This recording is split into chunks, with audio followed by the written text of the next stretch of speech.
Anyway, that's Fly All Around My Pretty Little Gal. Fly all around my pretty little gal, fly all around my daisy, fly all around my pretty little gal. You always drive me crazy. Wished I lived in a western country, sitting in a big armchair. One arm around my whiskey barrel, the other arm around my gal. I think they're talking about western country, meaning Kentucky or Tennessee, where they had distilleries and things. The song's a lot about drinking. It's a dancing tune, but I think they did a lot of dancing and drinking back then, especially in that area. I think they even had the moonshiners going at the time. My first boss, Mac, gas station. I was a gas station attendant. He ran a place in Orange County gas station there in actually Placentia, California. And he drank a lot. He was a Jim Beam drinker. Always got Jim Beam. Wanted to get him a gift, get him a bottle of Jim Beam. His wife, Mary, I think her name was, she was a little bit into drinking too. She liked sherry and stuff, but old Mac, he liked the whiskey. A couple friends, Tobias, he had a friend in a Marmaduke, and named Marmaduke. They'd all been in the Marine Corps together on Okinawa back in the war, World War II. Mac was a heavy equipment operator and had some traumatic experiences getting shot at and chased around by people with bayonets, I guess. He's a short guy, but it was, you want to make little of somebody's experiences in life. It's not really good. You don't know how much trauma there was. It was like 90 days of getting shot at. I don't know how I'd handle it either, but, he drank. And he had...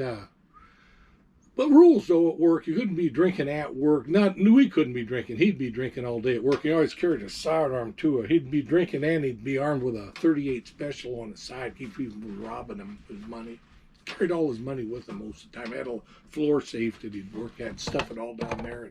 And in the mornings, he'd pick it up, put it in his pocket. He had a little pouch. And, the not drinking thing is pretty good suggestion, pretty good ideas for work. And I've mentioned that before with the welding job I had, but the first experience I had working there with a tire machine, I wasn't drunk or anything, but we just got a power gates, forget what the number of it, for knocking the tires off of rims. And you get it on there and put the little soap around everything, get the air out, and then put the bead breaker down on it, and you get this bar in there and set it in and spin that around. Get your shirt sleeve caught in there. You're wearing your shirt loose and stuff. It'd grab the edge of the shirt and rip it right off your body. You feel the buttons rip right off, take it out that way. If you're lucky, sometimes you get a real belly rub on that rim, the tire. You could get hit by the bar too. It'd pop loose out of the thing, catch you in the face.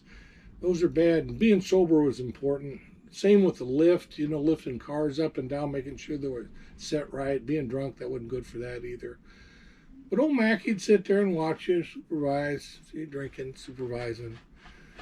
And almost nobody went to the hospital at that place. A couple people caught on fire playing with gasoline and stuff like that, especially if you're out by the pumps and get splashed and come in and smoke a cigarette. You'd get like your shirt on fire.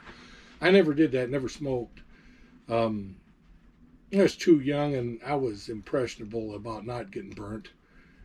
There was a lot of things about that those days. At any rate, that's a lead-in for me advertising Half-a-Rat, FirstFlight Volume 4 of my science fiction series. Half-a-Rat is a cat, genetically engineered, genetically enhanced cat.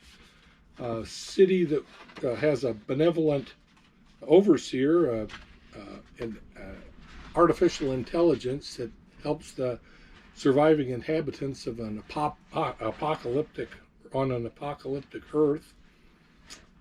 If you get a chance, Amazon Books, W.C. Quick. Thank you.